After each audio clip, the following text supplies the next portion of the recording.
So these are Microsoft's Copilot Plus PCs, and these are going to be our Surface devices. And when we look at the Surface lineup and the Surface family, we really see two different form factors. So we're going to see the Surface Laptop, which is just kind of this standard normal laptop clamshell function.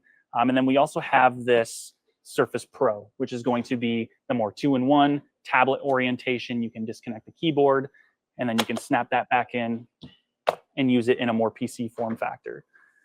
So both of these devices are, again, part of that Surface family, and they are a part of that Copilot Plus PC lineup and class of devices. They come in different sizes, kind of depending on what you're using it for, right? So a kind of rule of thumb that I have is the bigger the screen, the better the performance. So we have the 15-inch here. This is going to have our Snapdragon X Plus, or I'm sorry, X Elite chip. So this is going to be good for things like video editing or photo editing, or running like an Adobe suite, something that kind of pulls that heavier graphic power or the heavier applications that you need to run this with. But once we get to the 13.8-inch or even the 13-inch Surface laptop, the use case is going to change a little bit, right? So when we get to the smaller device, that's going to be a more entry level to an AI device used for things like watching YouTube, paying your bills, maybe running the productivity suite with Microsoft 365. The 13.8, it'll kind of do a mix of those. It won't run kind of the highest applications, but it has a little more productivity use case than the 13-inch. I do want to start with some demos here. So let's go ahead and pull up our Click to Do demo.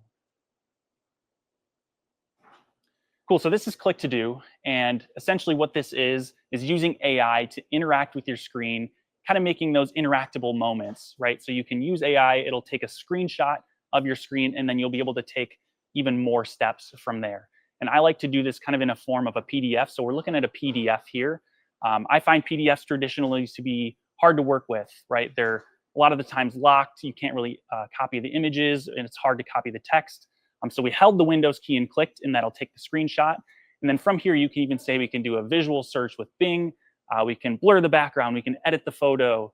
We can really do multiple different steps with this, integrating AI into it. On the right side there, we have this kind of wall of text. If you don't want to read that, we can go ahead and summarize it with Copilot. We can have Copilot rewrite that summary, or you can copy and paste it into your notes if you're a student. You can have it create a bulleted list as well. So really, it's about creating those interactable moments with things that may not be interactable. Perfect. Yeah, so that's Click to Do. One that I use in my day in and day out. I think it's super effective for things like planning a trip, right? If you're browsing and looking at all these different PDFs on where to go, what to do, maybe like travel guides, things like that. Maybe there's an image in there. You don't know where it is, so you can use Click to Do, select the image, and then do an image search and say, hey, where is this? And then kind of find those locations. So that's just a great use case that I personally use it for. Yeah. How about Recall? Yeah, Recall. Let's get into Recall.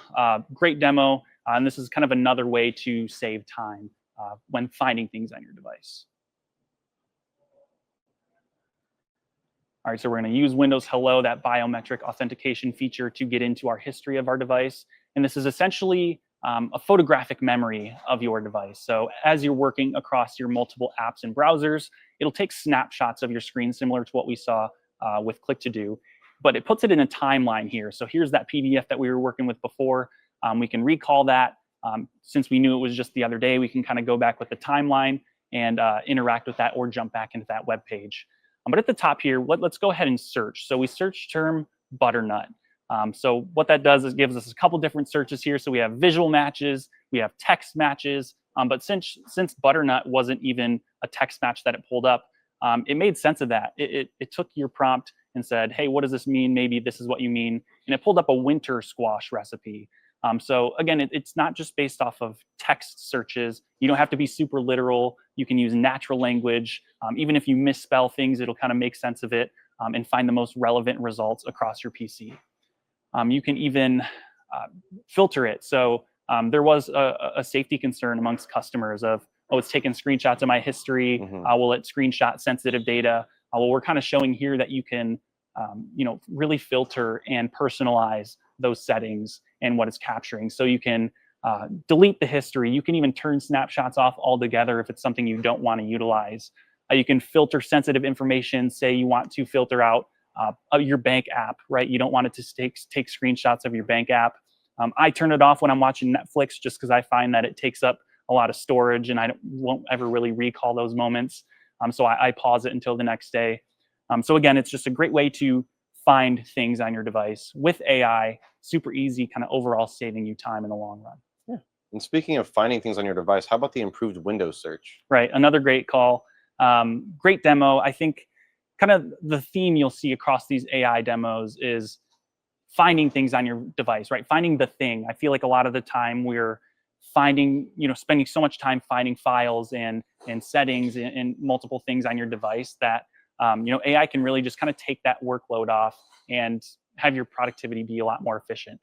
So improved Windows search, great demo. Let's take a look at it and we'll see what that means.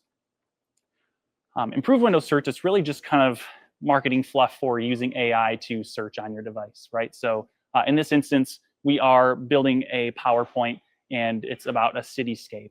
And again, using improved Windows search, so we can use natural language to find files or images or settings on our PC.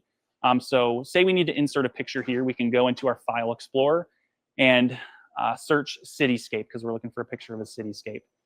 And so when these pictures pull up, you'll notice that the names of these files are all just random, right? It's image with a number, kind of just uses metadata there. But if we want to search for the image, it'll pull up kind of the most relevant results and give us all the images of cityscapes on our device. Then we can go ahead and copy it and paste it into our PowerPoint presentation. And as I mentioned earlier, we can even extend this over to settings, right? So if I am looking to implement maybe my headphones, we can go into the search bar and type, I want to add my headphones to this device. And then you'll see the first result there is Bluetooth settings. So then you can click on that. It'll take you right to where you want to add your headphones. So again, using natural language, you don't have to be so precise when finding things. Maybe backspace and then search another term so it pulls up the most relevant result. AI will kind of make sense of it. So great, across those three use cases, it's just a great way that you could actually integrate AI into your everyday. Yeah. It's not some kind of arbitrary software that generates images and I have no idea how to use it. Yeah. There's real life use cases that you can use these across these devices. So that's essentially the three main demos that I use when using my Copilot+ PCs. I think to get a good view of Microsoft 365, it would be great to play a quick video on Microsoft 365 since I don't have demos on those. This will kind of just show how we use it and some different features with Copilot integrated into it.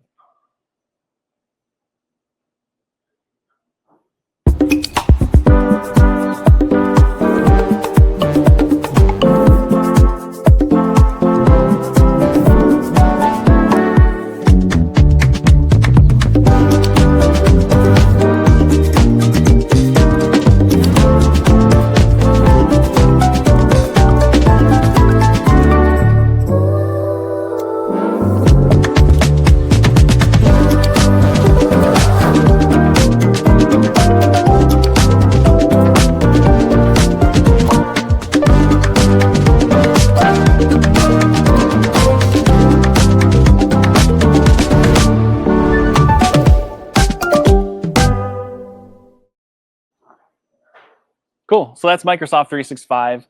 As you saw, Copilot is now integrated into it. So you can use AI to do a lot of cool things within that subscription. So we have things like having it draft an email for you or summarize email chains, even taking other documents and having AI reference those to create other documents. So if you're somebody who maybe plans a trip, right, and has all the information in one spot, you can say, hey, Copilot, write a quick summary of the trip in this Word document that I can send out to all my friends as an overview, so everyone kind of knows what we're doing on this trip. So Copilot is now integrated. I think it's a great addition to these licenses, kind of allowing you to, again, save time. That's kind of the mantra across AI with Copilot, is saving you time in the long run to do other things, to get more done. So yeah, across all of these apps, the productivity suite, Word, Excel, PowerPoint, you will be able to use AI to help you out in the more, the more, I guess, technical applications. Yeah. Where would you like to start when discussing the packages that we've got from Microsoft? Yeah, so I always start with personal. I find that more people are going to utilize Microsoft Personal, Microsoft 365 Personal. This is one account. It comes with the productivity suite like Word, Excel, PowerPoint, Outlook, OneNote, all these things, OneDrive, Microsoft Defender. And again, this is one account, and you will get Copilot integrated into those apps. Now, if you're somebody who has multiple people that would need this license, you can get the family account. So this has 6 accounts, but only the main account holder, so the person that sets it up and sets themselves as the main account, will have access to Copilot. So those AI features inside of the productivity app. So if the 6 accounts want to use Copilot, they can download the app, right? The AI chatbot, the one that connects to the cloud, but integrated into Word, Excel, PowerPoint, and Outlook, the examples we just saw in that video, that's only the main account holder. And now say AI and Copilot and all the additional features is not something that you're interested in, right? You just need it for one time only. Microsoft Home may be best for you. So this is going to be a kind of a limited subscription. So you'll have, it's a one-time purchase. You'll have Word, Excel, PowerPoint, OneNote, the desktop productivity apps. You can install it on any device, but you will not get continuous updates like you will with these. So with these, you will always have the latest version. With this, it's just that version of that year that you purchase, no updates to that. Is there any way, can you log in on multiple devices with any of these? Yeah, so you can download on as many devices as you have, but you can only use 5 simultaneously. And I find that people use it across devices, right? So I have an Excel sheet that tracks like calorie count and workouts and things like that. So if I'm at the gym, then I can pull it up on my phone and kind of go through my workout plan there. So again, you can do it across a phone, a PC, a laptop, a tablet, all those sorts of things. So you can use it across all of your devices. Yeah. And we did get a question if there was any Microsoft 365 apps that come with the laptops. Nothing comes pre-installed, correct? So Microsoft 365 does not come with the device. It may come pre-installed, like the app will be there, but you will not have all the features and benefits that you get when purchasing the product here. Okay, sounds good. Is there anything else about these packages? I think that covers most of it. I think most importantly, it's just knowing the difference between the plans, what you get with them. With these, you'll get Copilot integration into them, which is a huge added benefit. And this one is just going to be kind of that one-off purchase.